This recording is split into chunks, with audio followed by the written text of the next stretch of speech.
العالمين والصلاة والسلام على أشرف الأنبياء والمرسلين أما بعد أعوذ بالله من الشيطان الرجيم من همزه ونفخه ونفثه يا أيها الذين آمنوا كتب عليكم الصيام كما كتب على الذين من قبلكم لعلكم تتقون قال رسول الله صلى الله عليه وسلم من صام رمضان إيمانا واحتسابا غفر له ما تقدم من ذنبه. جیسے ہی رمضان المبارک کا آغاز ہوتا ہے ہم یہ احادیث رسول اللہ صلی اللہ علیہ وسلم کی فضائل رمضان کے بارے میں سماعت کرتے ہیں کہ جنت کے سارے دروازے کھول دیے جاتے ہیں، جہنم کے سارے دروازے بند کر دیے جاتے ہیں، اللہ کی رحمت پورے جوبن پر ہوتی ہے، رحمت کے سارے دروازے کھلے ہوتے ہیں، ہر روز لوگوں کو جہنم کی آزادی کے سرٹیفکیٹ بانٹے جاتے ہیں، باب الریان سے داخل ہونے والوں کا رش ہوتا ہے جنت کے اندر۔ سوال یہ پیدا ہوتا ہے کہ وہ جو جنت کے دروازے کھلے ہیں اس کا مجھے کیا فائدہ ہے؟ جو اللہ کی رحمت کے در کھلے ہیں میں اس سے کیسے فائدہ اٹھاتا ہوں یا اٹھا سکتا ہوں؟ جہنم کی آزادی کے سرٹیفکیٹ بانٹے جا رہے ہیں، کیا وہ سرٹیفکیٹ میرے ہاتھ میں بھی آ رہا ہے؟ مجھے بھی آزادی دی جا رہی ہے؟ اللہ کی رحمت کے دروازے کھلے ہیں، کیا اس سے میں بھی فائدہ اٹھا رہا ہوں یا میں کیسے فائدہ اٹھا سکتا ہوں؟ ایسا نہ ہو رسول اللہ صلی اللہ علیہ وسلم نے ان بد نصیب لوگوں کا بھی ذکر کیا ہے کہ جب آپ نے ممبر کی ایک سیڑھی کے اوپر قدم رکھا تو فرمایا آمین، دوسری سیڑھی کے اوپر قدم رکھا فرمایا آمین، تیسری سیڑھی پر قدم رکھا فرمایا آمین۔ آپ سے جب پوچھا گیا تو آپ نے ایک بات کے اوپر یہ بھی فرمایا کہ جبریل علیہ السلام میرے پاس آئے تھے اور انہوں نے یہ فرمایا کہ جس کے پاس رمضان آیا فلم یغفر لہ، اس نے اپنی اصلاح نہیں کی اور اس کو معاف نہیں کیا گیا، ابعدہ اللہ اس کو اپنی رحمت سے دور کر دے، اللہ اس کا، دوسرے لفظوں میں کہہ رہے ہیں اس کا ترجمہ یہ ہے اللہ اس کا بیڑا غرق کر دے۔ قل آمین، جبریل علیہ السلام نے فرمایا کہ اے نبی صلی اللہ علیہ وسلم اس بددعا کے اوپر آمین کہیے، فقلت آمین، تو میں نے بھی اس بددعا کے اوپر آمین کہا، یا اللہ اس دعا کو قبول کر لے۔ کچھ اس قسم کے بھی لوگ ہیں کہ ساری جو فضیلتیں ہیں، جہنم کے دروازوں کا بند ہونا، جنت کے دروازوں کا کھل جانا، اللہ کی رحمت کا پورے جوش کے اندر آ جانا، اللہ رب العزت روزانہ اپنی رحمت سے جہنم سے لوگوں کو آزاد کر رہا ہے، جنت کے اندر داخل کر رہا ہے، ٹکٹیں بانٹی جا رہی ہیں، لیکن کچھ ایسے لوگ بھی ہیں جو ان ساری فضیلتوں سے کچھ بھی فائدہ نہیں اٹھاتے اور خالی ہاتھ رمضان کے اندر سے باہر نکل جاتے ہیں۔ اللہ رب العزت مالک ہے، خالق ہے، اللہ بہت بڑا بادشاہ ہے، اس کے کچھ قوانین ہیں، اس کے کچھ ضابطے ہیں، ان ضابطوں کو جو فالو کرے گا، ان قوانین کی جو پابندی کرے گا، اس کے لیے یہ سارے فضائل ہیں۔ عارضی طور پر ہم دیکھتے ہیں رمضان کی پہلا روزہ ہے، فجر کی نماز ہے، کس طریقے سے مسلمانوں کا مسجدوں کے اندر رش ہے، یہ بہت اچھی بات ہے۔ رمضان کے مبارک ہونا اور رمضان کے اندر شیطانوں کا باندھ دیا جانا یہ ہمیں نظر آ رہا ہے، لیکن یہ عارضی ہے. کچھ دنوں کے لیے جوش ہوتا ہے، 4 5 6 دن جوش نظر آئے گا، پھر وہ جوش ماند پڑتا چلا جاتا ہے. پھر جب آخری عشرہ شروع ہوگا پھر یہ جوش ایک مرتبہ تازہ ہو جائے گا. 27ویں رمضان میں یہ جوش بہت زیادہ آپ کو نظر آئے گا، لیکن اس کی جو ایکسپائری ڈیٹ ہے وہ 30 رمضان ہے.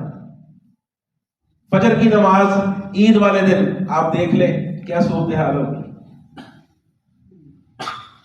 یہ موسمی سا اسلام اللہ رب العزت کو پسند نہیں ہے، یہ عارضی سا.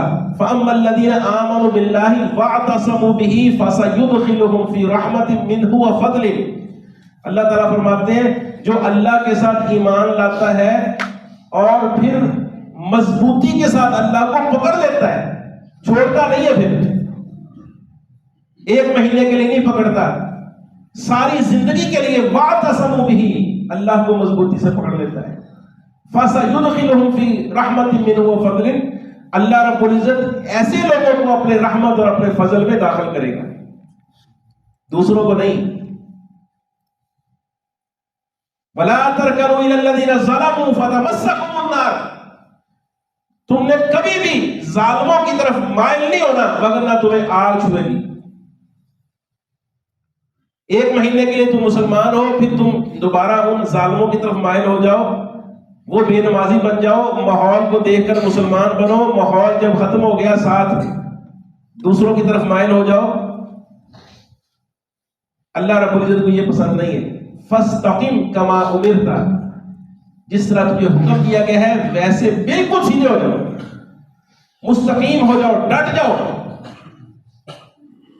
اگر ہم اللہ کی جنت کے حقدار بننا چاہتے ہیں، اللہ کی جہنم سے بچنا چاہتے ہیں، اللہ کی رحمت کو حاصل کرنا چاہتے ہیں، تو پھر اس کے لیے ضروری ہے کہ رمضان المبارک کے صحیح جو فلسفہ ہے اس کو سمجھیں، جو مقصد ہے اس کو سمجھیں. لعلکم تتقون، تاکہ تم متقی بن جاؤ. متقی کا مطلب یہ نہیں ہوتا کہ ہم عارضی طور پر نماز پڑھنا شروع کر دیں، روزے رکھیں، عارضی طور پر صدقہ و خیرات کریں. نہیں، متقی کا مطلب ہوتا ہے کہ اپنی سوچ کو اسلامی بنا لینا، اپنی ترجیحات کو اسلامی بنا لینا. جو چیزیں اللہ کو پسند ہیں وہ مجھے پسند ہوں، جو چیزیں اللہ کو پسند نہیں ہے وہ میرے لیے بھی ناپسند ہوں، ان کو میں اپنی زندگی سے نکال دوں. اسلامی ڈسپلن کو اختیار کرنا، اسلامی شعور اپنے اندر پیدا کرنا، اسلامی تربیت کا اہتمام کرنا. یہ جو 30 روزے ہیں گویا کہ یہ 30 دوائی کی پڑیاں ہیں. یہ تقوی اختیار کرنا، تقوی پیدا کرنے کی یہ پڑیاں ہیں، یہ اثرات ہوتے ہیں اس کے. اگر 30 روزے رکھ کے 29 روزے رکھ کے 1 مہینے کی یہ پابندیاں کر کے میرے اندر تقوی پیدا نہیں ہوتا تو اس کا مطلب ہے کہ یہ دوائیاں جو ہے نا یہ رائگاں ہیں. ہم ڈاکٹر کے پاس جاتے ہیں، 2-4 دن ڈاکٹر کی دوائی استعمال کرتے ہیں، ہم کہتے ہیں یہ ڈاکٹر صحیح نہیں ہے، اس کو میری مرض کی سمجھ نہیں آئی.